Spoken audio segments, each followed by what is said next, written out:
Hey everyone, how's it going? I hope everyone's doing well. Welcome back to the channel. So in today's video, I'm continuing with my existing CD collection. So you know the score with that, just going down the alphabet. And today I'm finishing off the letter G and starting with H. So I have 5 albums to talk about, and it's a pretty mixed bag actually. So 5 albums and 4 different genres of music. So without further ado, we'll get straight into it. So the first album, this is definitely the odd one out of the bunch in terms of the most different, definitely. This is Guano Apes with Proud Like a God. So you might recall, if you've been watching my channel for a while, I did talk about this in a collection update a couple of years ago. So sorry about the repetition if you've seen this before, but if you're not familiar, Guano Apes are a band from Germany, and their vocalist, Sandra Nasic, I think she's originally from Croatia, but yes, it's a female-fronted band playing a kind of mix of alternative metal and new metal, which is not normally the style of music I listen to, I have to say. Except the reason I got interested in this band was, you might have heard the story, I heard the opening track, which is their biggest single, that's called Open Your Eyes. It was when I was watching a Crusty Demons video. Crusty Demons is a dirt bike crew, you know, and they do all these crazy stunts and travel around the world. And they always have a great soundtrack, so they have backing tracks for all of the footage. And in one of their videos, there was footage of them just riding around in the wilderness in Australia and doing all these crazy stunts, you know. And they used the song Open Your Eyes as the backing track for that. So that's what got me interested. It really is a great, powerful song, really atmospheric. And I will also link that video up in the bottom of this video, so you can actually go and watch that if you're interested. But it's a great clip. That's what got me interested in the band, as I said.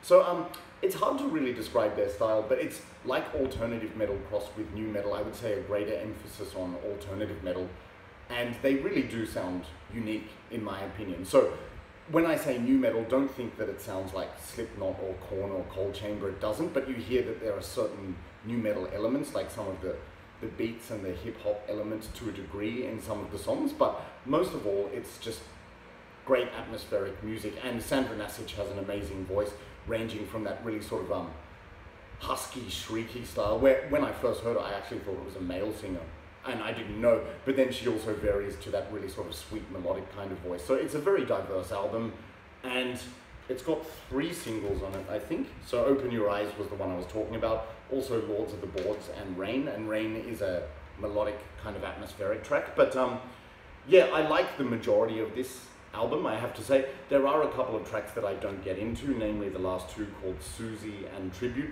Susie has way too much of a hip-hop emphasis in my opinion, and I just don't enjoy that track. But some of my favorite songs on this would be Open Your Eyes, which I said, just listen to that song and see what you think. Also Maria, that's a fantastic song, really heavy. Lords of the Boards, which was one of the singles, is great. It's got a new metal element to it. Pretty ridiculous lyrics in that song. It's about competing with someone on a snowboard, but once again, the power of music makes it a great song. Also Crossing the Deadline, some great vocal melodies in that from Sandra. Also Wash It Down and Get Busy has some just amazing vocal melodies and atmosphere. So I would say I like probably about 80 to 85% of this album, and it's just a fun listen for something different. So just show you the cover there, which is pretty cool. And they've got all of the lyrics and the credits in here, pictures of the band, and just the disc there. So yeah, I know the majority of people watching this probably won't be interested, but if you're open-minded and like just good, catchy, melodic, alternative metal, then you might enjoy this. So yeah, check it out. And I know also a lot of you are big fans of female-fronted metal bands, so this definitely falls in that category. So check it out. That's Guano Apes with Proud Like a God. All right, so now we're going into the next release. This band probably needs no introduction. This is Hammerfall with Glory to the Brave. This is the only album I own by this band, but I've heard from a lot of people that it's their best, actually. So yeah, Hammerfall are a heavy metal / power metal band from Sweden, and they were sort of single-handedly responsible for reintroducing the modern world to traditional heavy metal. You know, like back in the late 90s, that's when this came out, I think. And I saw interviews with the band, and they said, you know, in the early 90s there was a lot of extreme metal coming out, and, you know, like death metal, black metal, as well as new metal later on. But they said they created this band because they wanted to return to that traditional heavy metal sound, like they wanted to play the music that they enjoyed listening to, and apparently there were a lot of other people out there who wanted to hear it as well. So they are responsible for this resurgence of traditional heavy metal. I don't think that's a far stretch to say that. But yeah, great band. The way I discovered them was I bought a Death Is Just the Beginning, or is it Death Is Only the Beginning? I can't remember, DVD. And you know, it features a compilation of video clips and live performances. And you see this band performing the song Stone Cold at Dynamo Festival in 97, 98, something like that. But I just loved that song, and you see the band performing, they look so happy and ecstatic, like it's just, you can't not smile when you watch that performance. And anyway, so that's what got me interested, and then subsequently I saw this in a shop and just went, yep, let's buy it. And I have to say, I really enjoy the whole album, not just the song Stone Cold. So the way I would describe Hammerfall sound, it's, as I said, traditional heavy metal going into power metal territory a little bit, like maybe a more sort of slick and polished version of Iron Maiden, and then really emphasizing and overdoing, in a good way, that sort of medieval slash fantasy Dungeons and Dragons element in their music. But yeah, it's really cool, great cover art too. So there are no songs I dislike on this album, really. Perhaps, let me see, like, actually the title track, Glory to the Brave, it's just sort of like a somber, softer track, but I'm not really into it all that much. But again, it's not that bad. It's a bit sappy and sentimental, but the rest of the album is pretty kick-ass. So like, it starts with The Dragon Lies Bleeding, which is a great song. Excellent vocal melodies in that from Joachim Kahns, I think that's the vocalist. Also the Metal Age, that's just great. It conjures a fantastic medieval atmosphere, in my opinion. That's what I get from it when I hear the music. Hammerfall has some very sort of choral operatic vocals, so sort of invoking a Manowar-esque medieval kind of atmosphere, which is great. I Believe is a power ballad, not bad actually. Like, I'm not really a fan of these sort of slow ballads, but it is a decent song. Child of the Damned is good. Steel Meets Steel, some just really incredibly hooky, catchy riffs on that, and you know, like, you're just singing along to those hooky melodies in that song, which is great. As I said, my favorite song is Stone Cold, just a brilliant album, a brilliant song musically and lyrically, and just chock full of fantastic riffs, great vocal melodies, great guitar solos. And if you have time, go and watch the live performance of that at Dynamo, Stone Cold, it's fantastic. Unchained is a good song, and yeah, it concludes with Glory to the Brave, which, as I said, I'm not too fond of that track, but it's still okay. So I would say the vast majority of this album is excellent for me.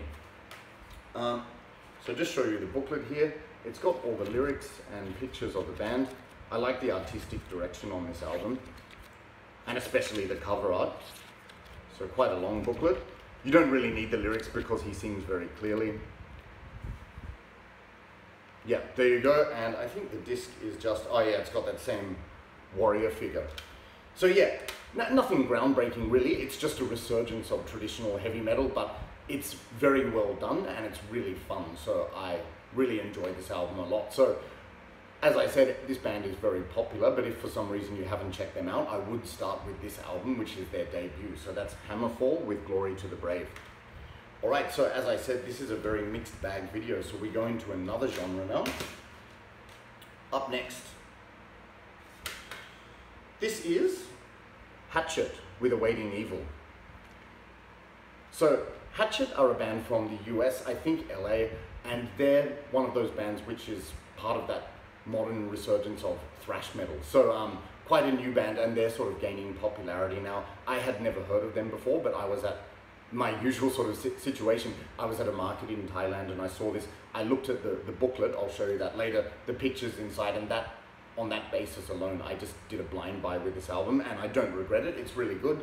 As I said, thrash metal is not one of my #1 genres of metal, and when I say that, I don't dislike it, obviously I do, but it's just like there are other genres I prefer more.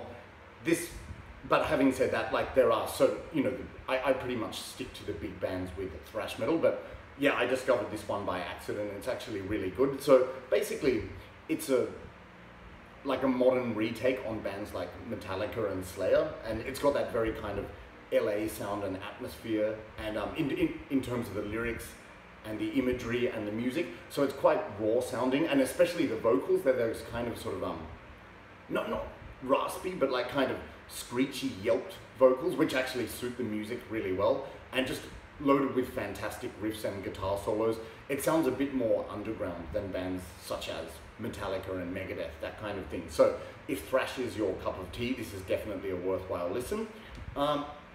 Again, there are no really bad tracks on this album. I like them all. For me, actually, my favorites are the last four, because they have some really standout choruses with those sort of shouty football hooligan backing vocals, which just make them a lot of fun. So my favorite, sorry, battery going there. So yeah, my favorite songs on this are the last four, which are The Morlock's Tomb, Storm the Gates, The Dead Will March, and Awaiting Evil. And there is, I can't remember which song it is, but the vocals are fantastic in one particular song. So just show you the booklet here. So all of the lyrics, so yes, what's the vocalist name? Marcus. Yeah, so he's no longer in the band, but as I said, I really like his sort of raw, yelped vocals, which really suit the music so well. So pictures of the band. So that very traditional thrashy kind of image. And all of the lyrics. And you see this picture, that was the basis upon which I bought this album, like the guy holding the ghetto blaster with the cap and the peak turned up, holding the can of beer. I just thought, yeah, that looks cool, I'm gonna buy this, and did not regret it. So here's the disc. Yeah, so again, nothing groundbreaking, but if you like that traditional thrash metal sound, which is a bit underground and raw, this is definitely a fun album. I'm not sure if it's an EP or an album, like it's about half an hour or so, but very enjoyable. So go and check it out if you like that kind of music. That's Hatchet with Awaiting Evil. All right, so I'm getting through this pretty quickly today, which is good, bit of a change for me. All right, up next, this is Hate Forest with The Most Ancient Ones. So Hate Forest are a black metal band from Ukraine, and the main guy behind this project is Roman. I can't remember his last name, but he's more famous for his work in Drudka, which is a very popular Ukrainian black metal band. Believe it or not, I've owned this album for 20 years now. So I bought it in 2003, and at that time Ukrainian black metal was getting really popular with bands such as Nocturnal Modern, which I'm a big fan of. So I decided to check this out. It was sort of, you know, hyped up as one of those albums at the time. So I checked it out. But I have to say this, speaking candidly and honestly, I can't really get into this album. So I'm not trying to be negative, but I'm sure you guys want honest reviews rather than just blind positivity, like, oh, it's great, everything's great. Yeah, so I can't get into this very much at all. Is it terrible? No. And I'm never saying turn this shit off or anything like that, but it's more, to me, it's just background music. And it's a kind of style of black metal. I don't know if it's to do with the production. The production is quite raw, but it's kind of blizzard metal. You know, the riffs, it sounds like a snowstorm. So in sort of, you know, when I refer to blizzard black metal, I think of albums like Transylvanian Hunger by Dark Throne, or what's the Immortal Battles in the North, that kind of thing. You know, it's this really chaotic riffage.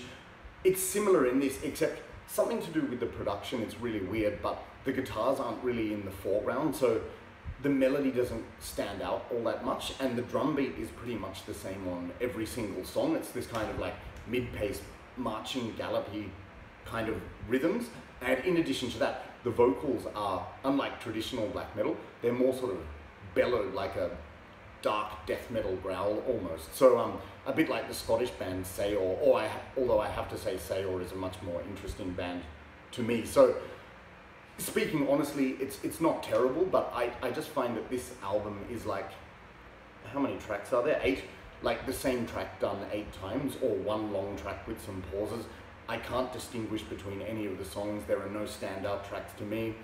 And I know I say sometimes overall album listens are good, but with this one, it's really, there's just nothing distinctive or striking to me. So no offense, I'm not slagging this band off or say I hate them, but it's just like I don't really get into it much. But what do you guys think of it? It is good. It's decent background music if you just like that kind of raw blizzard metal, but this isn't an album that I listen to all that often, to be honest.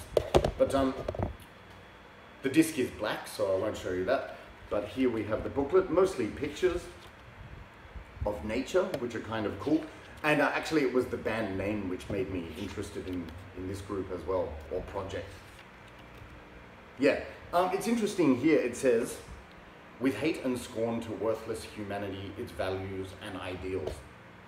So that's an interesting statement, but unfortunately here, Aryan true black metal. So if you have a complete hatred for all of humanity, why are you even bothering to include that somewhat provocative remark? But as I said, I'm never interested in the extreme political views of bands. I just listen to them for the music. But even with this album, I just don't get into it much. So that's just my honest opinion. But worth checking out if you like raw blizzard black metal. So that's Hate Forest with the most ancient ones. All right, and coming up to the last album of the day, coincidentally, I'm going in alphabetical order, but the best is last, in my opinion. This is a fantastic album. This is Hecate Enthroned with The Slaughter of Innocents, a Requiem for the Mighty. So Hecate Enthroned are a well-established UK black metal band. I used to think they were from England, but I think actually Wales, or some members are from each country, you know, but they, you know, made a racket in sort of like in the late 90s, I think, when just after Cradle of Filth had come out. A former, the lead vocalist of this band, John Kennedy, he was formerly a member of Cradle of Filth, so there is no denying that it's quite similar to old Cradle of Filth, at least. And this band got a sort of like a bad rap from a lot of people just saying they were Cradle of Filth ripoffs, but I do think it's different. As I've said before, Cradle of Filth sort of evolved into going into a more of a gothic romantic direction, whereas this band went more in a sort of like traditional black metal haunting satanic direction. So it's sort of like a bit like Cradle of Filth, but more haunting and evil. It's very symphonic. There's all the use of the keyboards and everything. The vocals are very similar to Cradle of Filth, you know, with the shrill shrieks and the low-pitched growls and everything. But nevertheless, I think this band really does have something unique, despite being compared to Cradle of Filth and having 6 members and everything. But if you just like that kind of dark, haunting, atmospheric, symphonic black metal with that typical British sound marching through Britannia, you're gonna love this album. This is their debut album. The EP which came out before this was Upon Promethean Shores, which is also fantastic. I don't own that in original format, but I'd like to. And I've heard other albums by this band, like Kings of Chaos, when they went in more of a death metal direction, but it's still very haunting and symphonic. And I also like their new stuff, so I really haven't heard a bad album by this band. But yeah, this has got about 11 tracks. They're all really good. As is the case with Cradle of Filth, the songs are very long, so it's quite complex music, so I'm not going to dissect and analyze each song, otherwise we'd be here all day. But yeah, they have a few synth track interludes which add to the atmosphere, and the keyboards are going a lot in the songs, but I really like that. As one member of this band said, this is that kind of music where you close your eyes and you just picture, you know, British landscapes or castles, you know, something like that. It paints pictures in your mind of a dark atmosphere. So I really, really actually like this album. Great cover art too. My favorite songs on this, there are so many. I mean, I could name all of them really, but some highlights for me are The Spell of the Winter Forest, A Flame in the Halls of Blasphemy, Christ Fire, and Within the Ruins of Eden. That has just got such a dark, haunting, atmospheric intro. It's absolutely brilliant. So for me, that's the standout track of the album. Also the opening introduction, Goetia, is a very haunting keyboard piece as well. So I really enjoy this album. It's sort of, I've mentioned my favorite tracks, but the overall album is fantastic as well. So just show you the booklet. Yep, the lyrics only for some of the songs, and interestingly, oh, it's got that old sort of, oh yeah, black end merchandise order page. So that's a blast from the past. And pictures of the band all in corpse paint. So you can see with their image, they were much more traditional black metal than Cradle of Filth. But yeah, brilliant band. And as I said, I haven't heard an album by this band or a song by this band that I dislike. So I really want to check out more of them. But this is a great start as their debut. It's haunting, it's atmospheric, it's dark, it's a masterpiece. So check it out if you haven't and you love symphonic black metal. That's Hecate Throne with The Slaughter of Innocence, a Requiem for the Mighty. Stellar album. All right, so that's it guys, 5 albums I've talked about today. Surprisingly, the video didn't go for too long, so that's a first for me. I hope you enjoyed the video. Thanks for watching if you got this far. I'll be back again soon. I noticed recently that Metal Marty Mac started a thread having reached 600 subscribers, so congratulations Marty. I'm definitely going to jump on that and I'll be making a video for that soon. It's a really cool concept and theme for his thread as well, so I look forward to doing that. And I imagine I'll get that done in the near future. So in the meantime, take care and I'll talk to you soon. Cheers.